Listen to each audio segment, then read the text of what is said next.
They dropped the ball, picked it up, ran it in the other end zone, punted it through the goalpost. They totally screwed up the way this thing really should have went down. What's going on, everybody? It's Dr. Chris Featherstone here for yet another episode of Writing with Russo. Say that 10 times. I bet you will have a problem doing it. But I tell you what, though, one thing that we will never have a problem with is giving you the perspective of the former WCW World Heavyweight Champion, Vince Russo. Very nice. Thank you.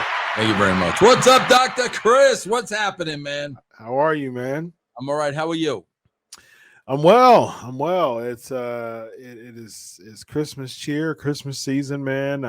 Things are going well and ready to enjoy my family for the weekend. That is awesome, bro. That is awesome. Your young family, your young children. Yes. That is awesome, Doctor. Absolutely, man. All the gifts are wrapped and ready to rock and roll, man. So we're just kind of coasting and waiting for it to happen. And going to eat well and going to enjoy, man. So looking forward to it. So Vince Russo, there was something that started in 1991. All right. And it was called, it was just a regular match then, actually. And it took over 10 years for it to become a thing. The Undertaker winning streak. He in 1991, if I got my trivia correct, I think it was Roberts. I think it was Roberts in 91, WrestleMania 7, if I'm not mistaken. Or maybe it may have been Snuka. I think it was Snuka first, if I'm not mistaken. Yeah, I think it was 91 Snuka. And then so there was 10 and 0 was 2002, I believe. I think he missed 94, if I'm not mistaken, during the that was the Savage and Crush Falls Count Anywhere match, and that was Brett and Owen too, if I'm not mistaken.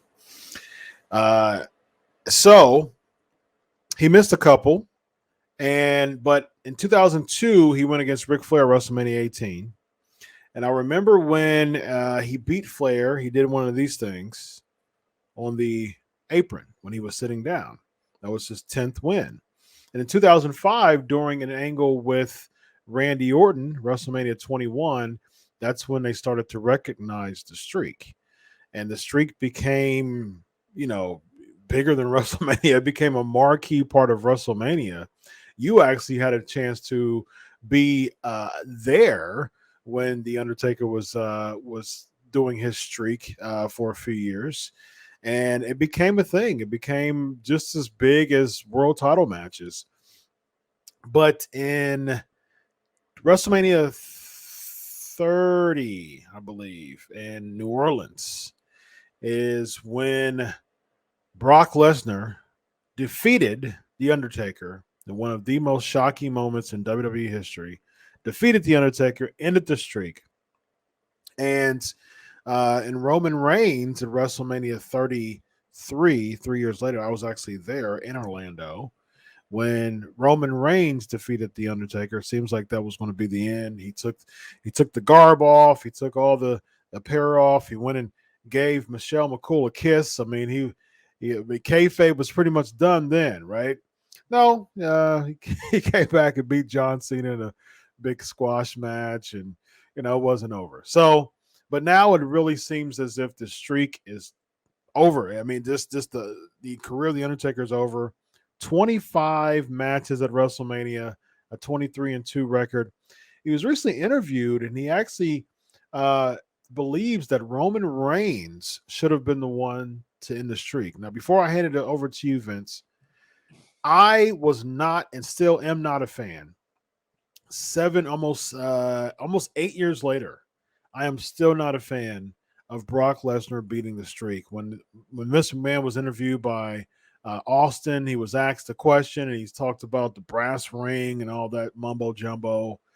And even when he said that, I didn't buy it. It just didn't really do anything to me.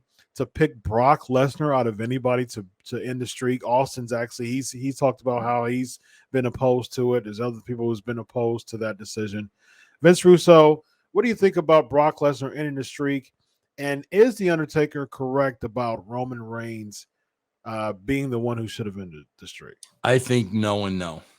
Okay. Brock Lesnar definitely did not need to beat the Undertaker. Absolutely not.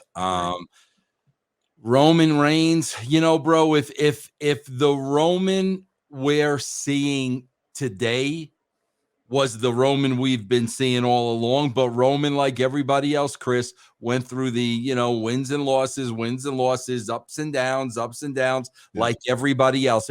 If Roman was on some phenomenal run like he is now from the start, absolutely. But no, in my opinion, bro, it was a no-brainer. Who should have been the one to stop the streak? And they, bro, you talk about dropping the ball. They dropped the ball, picked it up, ran it in the other end zone, punted it through the goalpost. They totally screwed up the way this thing really should have went down. Yeah. Well, Vince, I'm one of those guys who I don't think the streak should have ended. Period. I think that should have just went into infamy. I just don't have enough confidence in the WWE to make it a thing. When Brock Lesnar ended the streak, it meant absolutely nothing to his career. It didn't propel his career. He was already at the pinnacle of his career. There was nothing that the streak did to help his career. When Roman Reigns defeated him, that streak, that moment was snuffed on the next Raw when Braun Strowman was flipping him over on an ambulance. That's so what I mean, I'm talking about. It was snuffed just like that, So it really didn't do anything. Even the Roman Reigns win didn't do anything to help his career. It did initially when he did it. It's my yard now on the Raw after. That was one of the biggest heat moments in WWE history. They didn't capitalize on it. Still want to make him babyface. Braun Strowman, it helped Braun Strowman, with the feud between Roman Reigns. But I mean, why would you have Roman Reigns defeat the Undertaker in essence help Braun Strowman? That's just a bad way to use the streak as kind of as leverage to a feud between Reigns and Strowman. It just didn't make sense to me. Yeah. So with Roman Reigns defeating the Undertaker, do you think that the current Roman Reigns that we see now is affected at all by him defeating the Undertaker? Old news. Nobody even remembers it. It is totally forgotten. Bro, there was one guy and one guy only, and they screwed this poor man up so much. And you can go back and listen to my shows from 5 years ago before that. Okay. Bro, listen, one thing I can say about myself is I think I am a very, very good judge of talent. I think I'm a very good judge of the it factor. I think I'm a very good judge of who's going to get over and who's never going to get over. Bro, no question, without a shadow of a doubt, if they would have handled this correctly, Bray Wyatt should have been the next Undertaker without a shadow of a doubt. Without a shadow of a doubt. From the minute that guy came up, he should have been untouchable. And all roads should have led to Taker. And that should have been the passing of the torch. And to me, wow, bro, wow. I mean, that guy had every single tool to be the next Undertaker. And bro, listen, I don't work there. You don't work there. What really went on behind the scenes, what kind of conversations went down, who knows? Did he piss somebody off? Did he say the wrong thing? Was he a little bit overweight? I mean, who knows? But when Bray Wyatt first came up, bro, it was kind of like the first time we saw Savage. Like you knew, like nobody's gonna touch this guy. The first time you saw Warrior, like you knew, like bro, this is a once in every 25 years type of talent. That's what they had with Bray, bro, and he was tailor-made to let Taker make him. Very interesting choice. It's hard to sift through the bad creative mess that they've put him in to really, it's really hard to sift through it. Absolutely, bro. It makes sense. Like I can see why Bray like could have been the heir apparent. I get that. It's really hard to sift through all the junk that they gave him. It is, but you gotta remember what was happening organically, bro. You gotta remember the ring entrance. You gotta remember the Fireflies and all. You gotta remember all that stuff, bro. You know, they butchered it without a shadow of doubt. They butchered it. That guy should have been untouchable from day one. Can we say that Cena was the one that kind of derailed the momentum? Cena beating him at WrestleMania. I mean, I think that's fair to say, but a lot of other people derailed it. I'm trying to think about. Wasn't there something with Moxley and like there was something with Daniel Bryan. Yeah, there was a lot of really bad booking, bro. And like I said. Bro, like I said, we talk about this all the time. That is a very, very vindictive company.